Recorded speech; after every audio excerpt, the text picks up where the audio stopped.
Hello friends, in this video we will learn how to add shortcuts in Google Chrome. For that, open Google Chrome. After that, click on Add Shortcut. Here, enter the name of the website for which you are creating the shortcut. And below, enter the URL.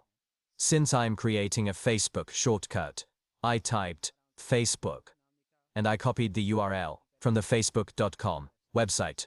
Then click Done. In this way, our first shortcut has been added.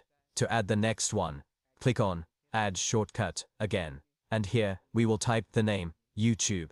And below, we will enter the URL, youtube.com. We copied it with Ctrl+C and pasted it here with Ctrl+V.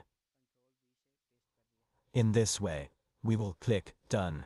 Our second shortcut has also been added. Similarly, you can add shortcuts here for Google Drive, Gmail account, and multiple websites that you use. And this is where today's video ends. If you found this video helpful, please like it and share it with 3 friends. And if you are new to our channel, subscribe and press the bell icon. Bye bye.